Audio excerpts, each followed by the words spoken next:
I've covered these stories over the past several years. I guess I've covered these stories the whole time I've been doing radio.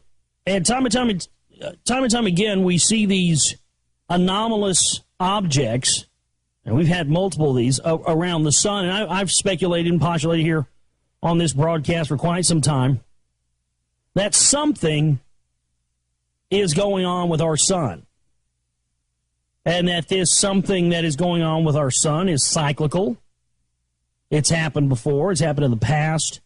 The ancients knew about it. And what's insane about this is that I'm starting to find in this research for the new film, The Lost Secrets of Ancient America, all of these mounds have some sort of alignment. They all have an alignment. They all have alignments, the equinoxes, the solstices, all that stuff. And, it's really got me wondering, especially when you think about the importance of these alignments to these ancient people, of these mounds, and the fact that they're elevating themselves up in the air off of the ground. They're aligning these to the equinox, the solstice.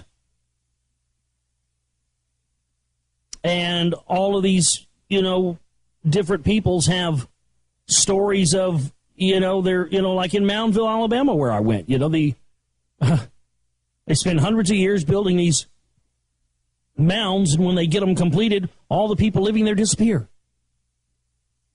And their whole culture, they know that their whole culture was based on going through some sort of a stargate and going into the spirit world that's located they believe was located in the Orion system. Now, what's interesting about the Orion system is that there's a big, gigantic pocket of gas there that is essentially a womb for the breeding and birthing of stars.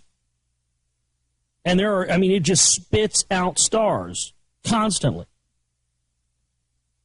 And when you look at the, I think a lot of some of it's been true to a certain extent, some of it hasn't.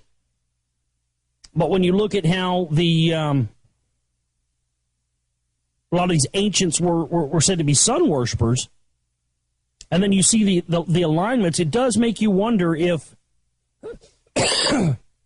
these alignments that happen with cyclical events of the sun through the energy or the electromagnetic anomalies that the sun throws out and affects Earth. That's why we're seeing all these fireballs and meteors and all this stuff streaking across the sky everywhere. Because the sun apparently, and I believe, and what a lot of people out there believe, is that the sun is going through, a pole shift, a flipping of the magnetic poles of the sun, which absolutely happens on a cyclical basis. It's happened before. It's happening. Apparently, it seems to be happening now. And one of the things that they say happens during a magnetic pole shift of the sun is that the electromagnetic pull of the sun starts to pull in meteors, asteroids, all that stuff that come by it. And then because it's the flipping motion of it, you know how you take one magnet, take the other end of it, and put it in they repel each other, right? Well, same principle here. And you know that repulsion force that you feel when you put two magnets together? Same thing. But that repulsion force is throwing out all the comets and rocks and meteors that the electromagnetic force is pulling in, and it's launching that stuff straight at Earth. So we're getting hammered with mass amounts of these rocks right now because the sun is going through this big shift. And what I believe, and what I'm going to try to show and explain in this film, is that the ancients knew of this, and that there's a possibility that these ancient sites that are set up and aligned to these events like the solstice and the equinox, that they knew something about these cyclical events of the sun that caused the frequency and vibrations of these sites to raise to such a point that they, I don't know, either ascended or went through a stargate or something, or went through a portal, possibly. But as I was talking about last night, I mean, I've never been one to be into this, the Messianic return stuff, but Jeebus Cripes, But I mean, we got all the signs of Quetzalcoatl returning. I mean, it's mind blowing. And then you look at this, at what the sun is doing, and we've seen these multiple anomalous objects around the sun. We've had 4 or 5 stories. Remember, just last month we had the story of the little umbilical cord thing with like the little Death Star, and it was like looked like it was sucking something out of the sun. I mean, there's a possibility that could be a miniature black hole, because back in 2008 when they first fired up CERN, 50 of the top physicists in Europe said that the biggest concern and why they were scared of firing up CERN was the things that would happen years down the road. They said, for instance, there is data, technical data, to show that micro black holes could open up years down the road after the first firing up of CERN, and that if they were, that we wouldn't see the effects of these micro black holes until sometime around 2012. And that's kind of like what that looks like on that from that video from last month. It looks like it's a miniature black hole, and like it just like, you know, water going down a drain when there's a vacuum sucking it down. It looks like a spout. And what about those tornadoes that we saw that they came out with? Remember that like a couple weeks ago? Tornadoes on the sun. They made it out to be some kind of natural phenomenon. Well, what if those tornadoes, those spiral effects, are the same thing? The sun's mass being sucked into a miniature black hole. Either by design or by accident, and for whatever reason, either jumpstart the sun or slow it down and create a black hole out of it. One or the other, I don't know. But something's going on with the sun, and this new picture they've caught, this thing looks like a Klingon bird of prey. This is just insane. Somebody putting together a video of this stuff. I think something's absolutely going on with the sun. I think we're absolutely going to see effects of it this year. I think we already are with the weather. I think we've been seeing the effects of this for quite some time now. There was almost no winter around the world this year, almost nowhere in the world. Did anyone have any winter?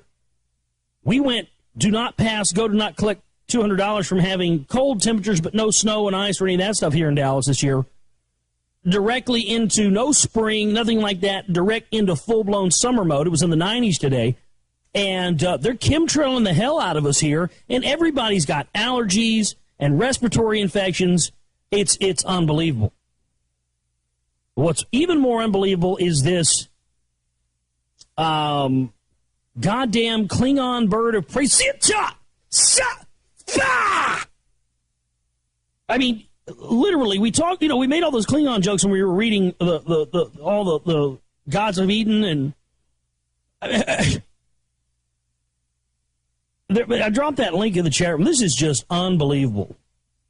A strange object flying close to the sun looks unnervingly like a huge metallic mothership, familiar from Hollywood blockbusters. The picture was released by NASA's Sun-Watching Solar and Heliospheric Observatory, known as SOHO, and has become an immediate cult hit on the internet. UFO fan site Gather News said an unusually shaped gigantic UFO was spotted on the Solar and Heliospheric Observatory, SOHO, and posted in a video on YouTube. The unidentified flying object, which bears no resemblance to anything ever spotted near the sun, somehow manages to withstand the blazing heat thrown off by solar flare activity and the incredible high temperatures emanating from nuclear fusion generated on the surface of this star. What is it? Asked the site.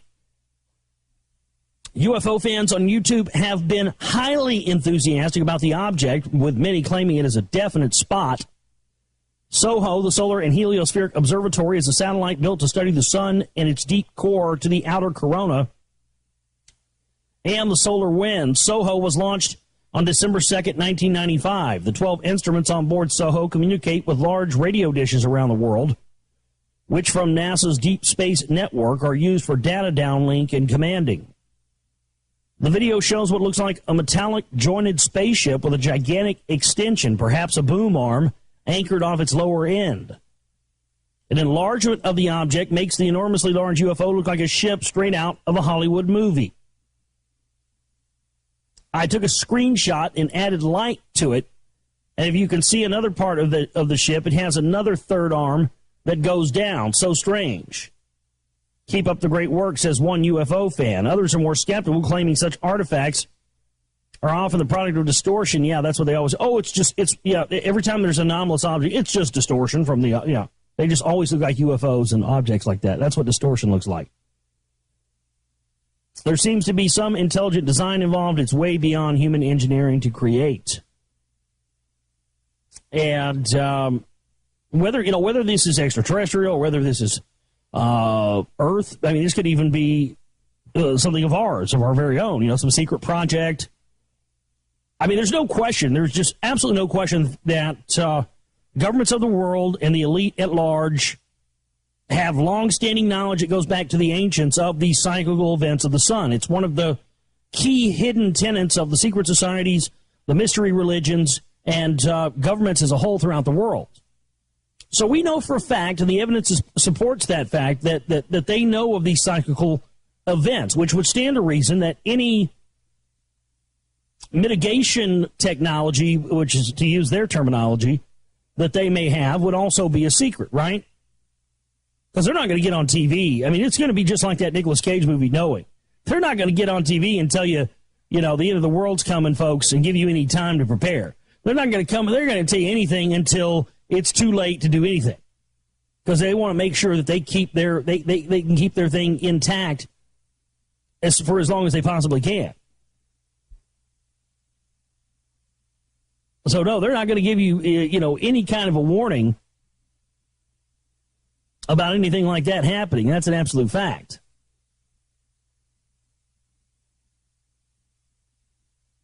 But it does appear that they could indeed have this technology already out there to either, like I said before, I don't know which one it is. It's one or the other. It could be all one, especially with chemtrails and that whole thing. It could be one or the other. They could be trying to jumpstart the sun. I mean, you can watch that video. If you watch the video of the most recent object located there around the sun, I dropped the link in the chat room there. The Klingon bird of prey looking thing. You watch that video, and you can see it shoot something out into the sun, and right when it shoots something into the sun, you see a massive sun flare, massive solar flare, massive coronal ejection. So something is either trying to speed the sun up, kickstart it, jumpstart it, kickstart its heart, because it's slowing down and is threatening to cool Earth off and send us into a massive ice age, which could explain what the chemtrails are about and HAARP and all this stuff, creating this artificial greenhouse effect, so the heat and radiation that we do get from the sun gets trapped down at the lower ground level, and then this is why we get ice caps melting and the rest of the stuff. It very well could be that, but it could also be the opposite of that. It could also be that it's not getting colder, and we are in fact getting hotter, and the chemtrails and HAARP have been to protect us and keep us from overheating. And they're trying to, they're sending probes and whatever they can, secret things that they're not going to tell us about because they don't want to alarm us and have complete societal upheaval. Even though on the one end, that's what they do want, is societal upheaval. But they only want societal upheaval if the societal upheaval is caused by them and their operations and serves their master plan. If societal upheaval occurs in any other way, shape, or form, or for any other reason other than that, then they're absolutely against it. You understand what kind of sickos we're dealing with here? That's what kind of control freak motherfuckers we're talking about. Yes, they want societal upheaval. Yes, they want that. But they want it on their terms. They want it in their way. They want it to happen that in a way that's according to their plan, you see.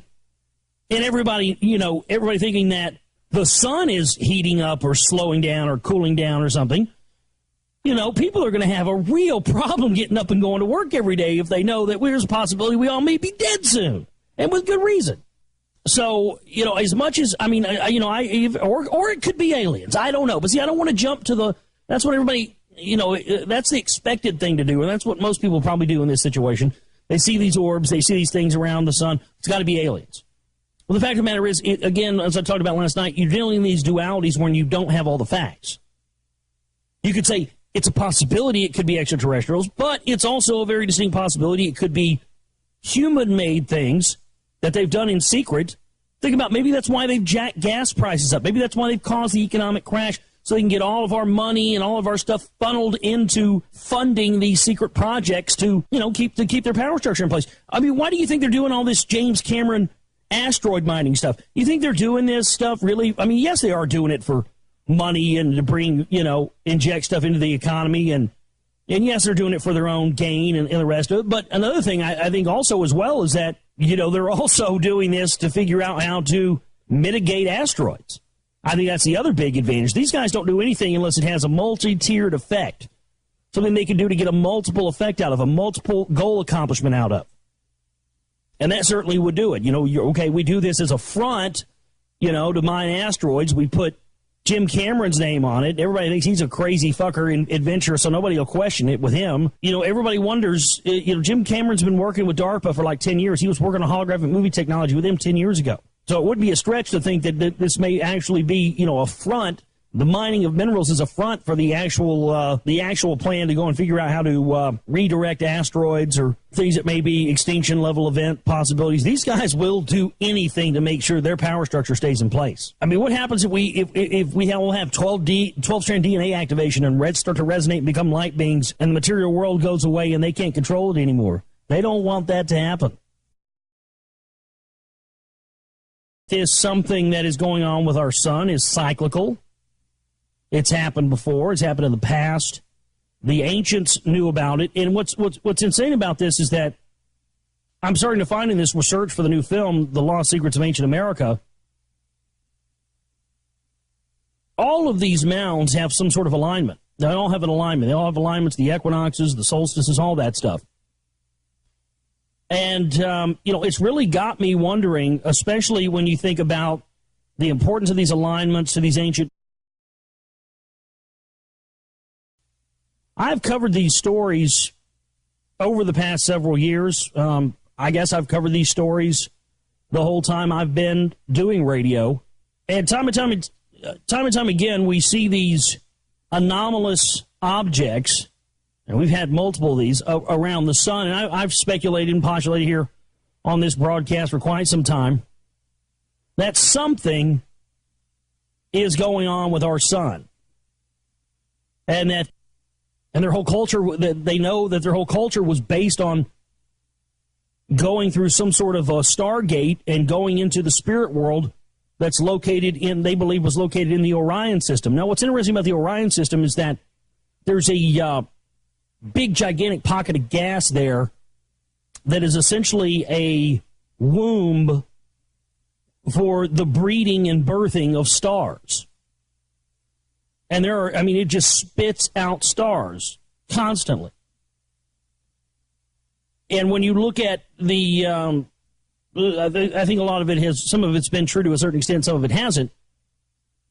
But when you look at how a